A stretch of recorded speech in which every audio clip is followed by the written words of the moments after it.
मित्रांनो, स्वागत आहे आमच्या YouTube चॅनलवर।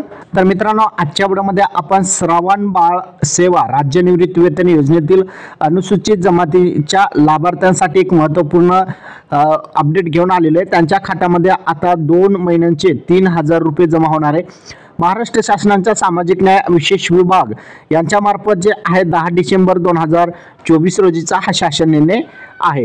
या शासन निर्णयाअंतर्गत आपण बघितलं की 2024-25 या आर्थिक वर्षामध्ये अनुसूचित जमातींच्या लाभार्थ्यांसाठी श्रावण बाळ राज्य निवृत्ती वेतन योजनेच्या अंमलबजावणीसाठी 550 कोटी एवढी अर्थसंकल्पीय तरतुदीमध्ये पैसे जे आहेत मंजूर करण्यात आलेले। त्यापैकी 282 कोटी रुपये या अगोदर वितरित करण्यात आलेले होते।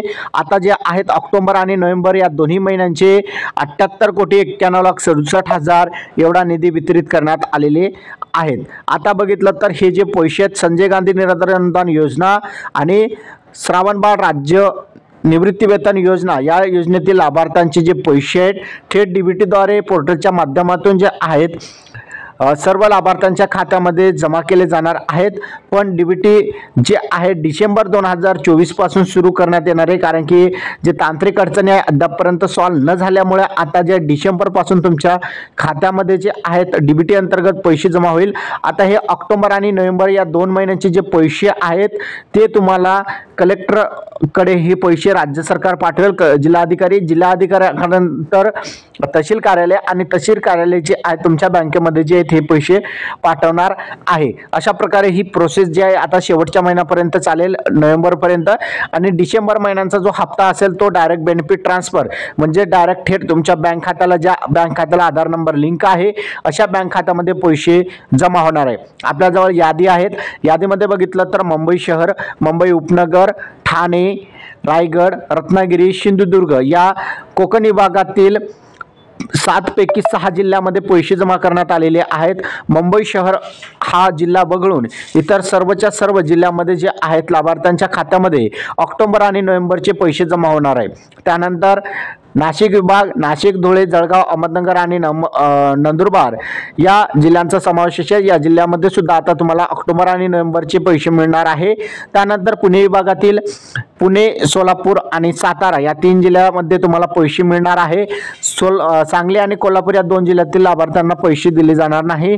त्यानंतर नागपूर विभागामधील नागपूर, वर्धा, चंद्रपूर, भंडारा, गडचिरोली आणि गोंदिया या जिल्ह्यामध्ये तुम्हाला पैसे पाठवण्यात आलेले आहेत आणि थेट ते लाभार्थ्यांच्या खात्यामध्ये सुद्धा जमा होणार आहे। त्यानंतर अमरावती, अकोला, यवतमाळ, बुलढाणा, वाशिम या जिल्ह्यातील लाभार्थ्यांसुद्धा अमरावती विभागातील लाभार्थ्यांच्या खात्यामध्ये सुद्धा पैसे जमा होणार आहेत। त्यांच्यासाठी खात्यामध्ये सुद्धा ऑक्टोबर आणि नोव्हेंबर या 2 महिन्यांचे पैसे जमा केले जाणार आहे।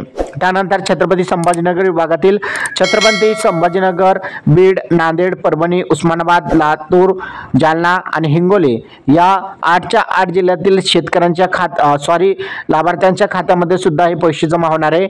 यामध्ये ऑक्टोबर आणि नोव्हेंबर या 2 महिन्यांचे पैसे असणार आहे।